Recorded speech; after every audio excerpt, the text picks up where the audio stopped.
Tiga. Assalamualaikum warahmatullahi wabarakatuh. Sebelumnya perkenalkan kami dari kelompok 1 dari kelas B, desain dan analisis algoritma.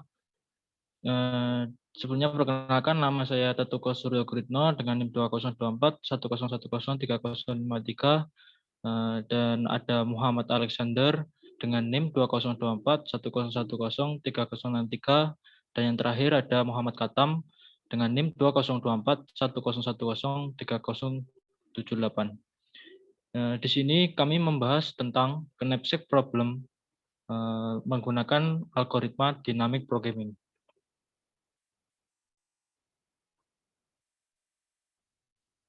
Baik. Yang pertama, pengertian tentang dynamic programming. Dynamic programming merupakan metode pemecah masalah menggunakan prinsip optimalitas dengan menguraikan solusi menjadi beberapa tahapan atau step. Sedemikian hingga solusinya dapat dipandang dari serangkaian keputusan yang saling berkaitan. Lalu yang kedua, ada pengertian tentang knapsack problem, di mana knapsack problem meliputi berbagai masalah dalam pemilihan kombinasi barang atau item dari sekumpulan barang yang akan dimuat dalam suatu wadah dengan kapasitas tertentu. Setiap barang yang memiliki beban atau weight dan nilai atau keuntungan, value atau profit, masing-masing yang menjadi pertimbangan dalam proses pemilihan tersebut. Hasil yang diharapkan yaitu didapatnya kombinasi barang dengan keuntungan maksimum tanpa melebihi kapasitas wadah yang tersedia.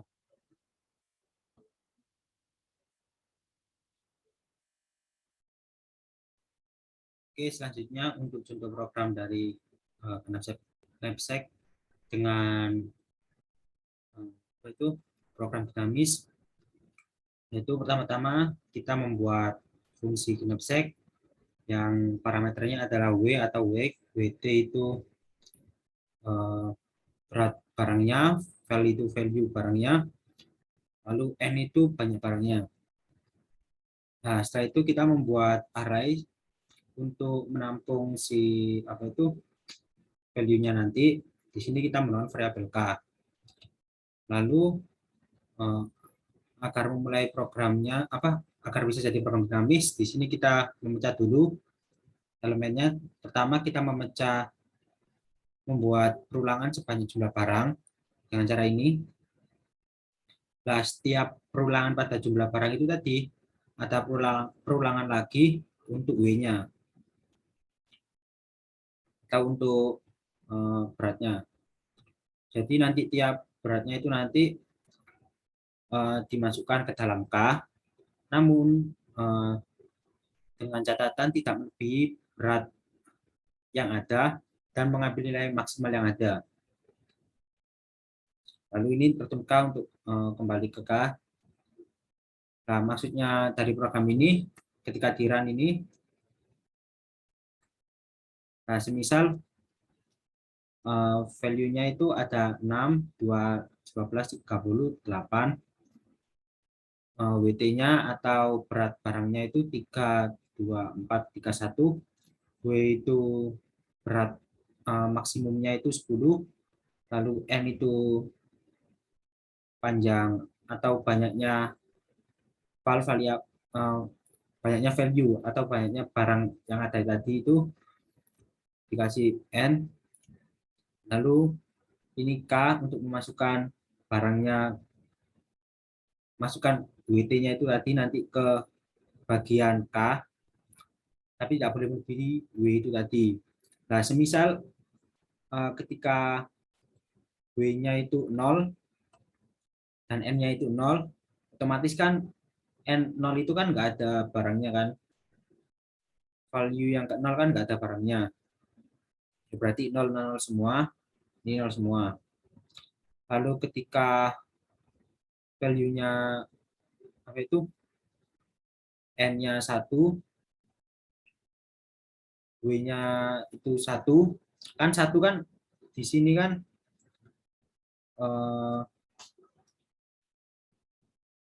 di sini kan mulainya kan dari N-nya 1, W-nya 1.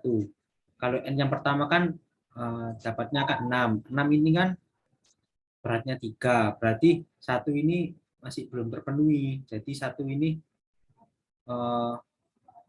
nantinya itu masih 0 sampai dia ke N sama dengan 5. N sama dengan 5 ini kan 8. Nah, 8 ini kan beratnya itu 1. Berarti ketika N sama dengan 5, W-nya itu 1, maka isinya 8. Nah, selanjutnya ketika ini 2 ini kan yang memenuhi kan di nilai yang kedua ini. Dan nilai yang kedua ini kan 222. Nah, karena nilai yang kedua ini paling banyak ini 2 dan nilainya 2, dari sini kan 2.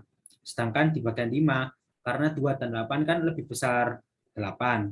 Nah, dia ngambilnya di sini 8.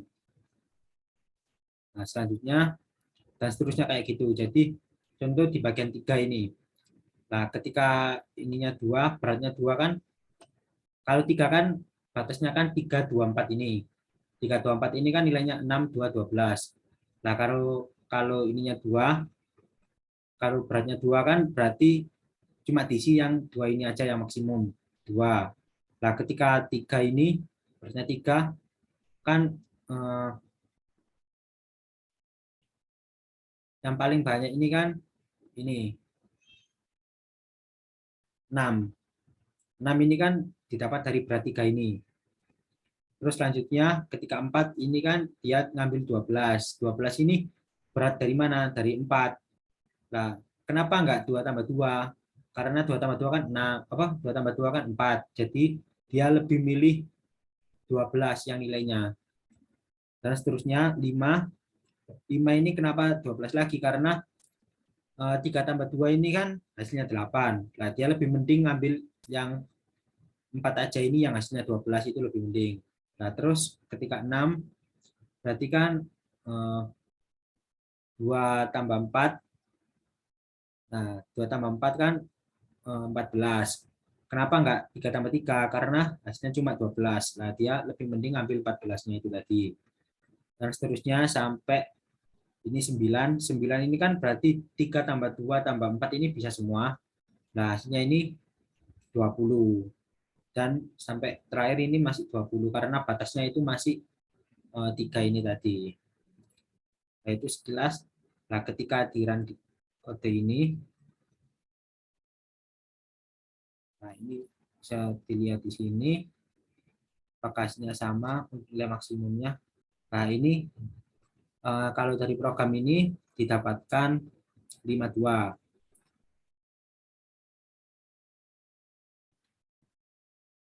Nah, kalau di sini ya hasil akhirnya juga 52 untuk nilai maksnya. Nah, itu sekilas dari program yang kami buat. Selanjutnya,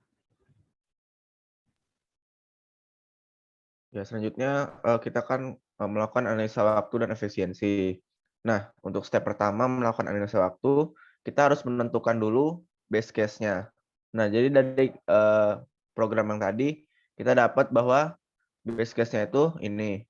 Nah, ini kan base case-nya hanya 1. Nah, maka kita bisa taruh 1 di sini. Nah, kita lihat posisi base case-nya ini berada di mana. Nah, coba kembali ke codingan tadi, Lex.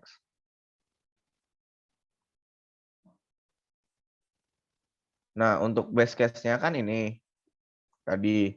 Nah, dia itu berada di loopingan berapa kali loopingan. Nah, di sini kita bisa lihat bahwa ada 1 loopingan dan juga 2 loopingan. Ya, kembali ke slide analisisnya. Nah, tadi ada 2 loopingan kan. Jadi ini ada 1 base case, kemudian loopingan pertama, selanjutnya loopingan kedua. Nah, selanjutnya kita tinggal melakukan manipulasi saja. Nah, untuk yang pertama, ya kita kerjakan dari belakang dulu. Yang belakang ini kita melakukan manipulasi rumus deret 1. Nah, ini bisa kita ubah nilai ini menjadi seperti ini. Nah, selanjutnya setelah kita melakukan rumus deret 1, nilai ini bisa kita ubah seperti ini menggunakan rumus manipulasi 2.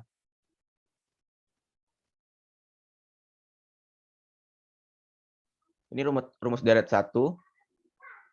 Ini rumus manipulasi 2. Nah, karena rumus manipulasi 2, kita ambil ini menjadi sigma I sama dengan 0 sampai dengan N. Kemudian J-nya ini kita keluarkan. Nah, selanjutnya kita bisa lanjut ke kita bisa ubah lagi ke rumus manipulasi 1 dan deret 1. Nah, rumus manipulasi 1 itu jadi nilai dari J ini kita bisa pindahkan ke depan. Kemudian yang manipulasi satunya, yang ini seperti tadi, J-nya udah di depan, kemudian yang sebagian sigmanya kita ubah menjadi rumus manipulasi 1. Nah, ini juga sama, kita bisa ubah ke rumus manipulasi 1. Selanjutnya, kita tinggal melakukan perhitungan biasa.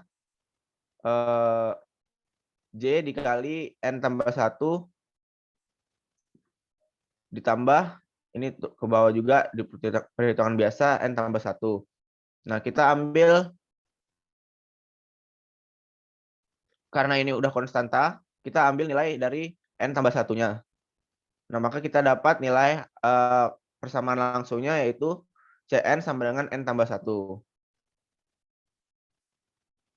Lanjut. Nah, untuk mendapatkan nilai kelas efisiensi algoritmanya atau OG, di sini kita perlu melakukan analisis big O, big omega, dan big theta. Nah, untuk pertama kita lakukan analisis big O-nya dulu. Nah, tadi kan kita udah dapat bahwa Cn-nya itu adalah N tambah 1. Nah, sedangkan N tambah 1 itu masuk ke urutan big O. Urutannya itu adalah pertama 1, kemudian akar N, kemudian log N, kemudian N, kemudian N log N, kemudian N kuadrat, N kubik, dan N faktorial. Nah, kita kalau N ini maksudnya kan masuknya ke sini, ke yang linier. Nah, maka kita bisa memilih yang terdekatnya, yaitu N kuadrat. Karena di sini nilai N-nya itu nggak ada log, jadi kita pilih yang terdekatnya itu N kuadrat. Nah, kita misalkan dulu ketika Fn-nya itu adalah N kuadrat kan tadi, maka nilai N itu ada di elemen ON kuadrat. Nah, kita lihat dulu apakah pernyataan ini itu benar. Nah, kita lakukan pembuktian. Nah, untuk pembuktiannya tadi kalau untuk sesuai ketetapan untuk pembuktian metode formal, big O ini akan menghasilkan kurang dari. Nah, sesuai dengan urutan OG tadi, urutan yang di sini tadi, maka N lebih kecil dari N kuadrat. Apakah nilai ini benar? Ya, benar. Kemudian kita lakukan pembuktian dengan metode limit. Nah, untuk metode limit ini, kita tinggal masukkan N per N kuadrat. Kemudian kita lakukan rumus limit biasa. Kita kalikan dengan penyebutnya, mendapatkan hasil 0/1 sama dengan 0. Nah, maka karena hasilnya 0 di sini, maka Fn itu termasuk dalam OGN. Fn termasuk dalam OGN, sedangkan Gn tidak termasuk dalam OFN. Lanjut. Nah, selanjutnya kita akan membahas big omega. Nah, untuk big omega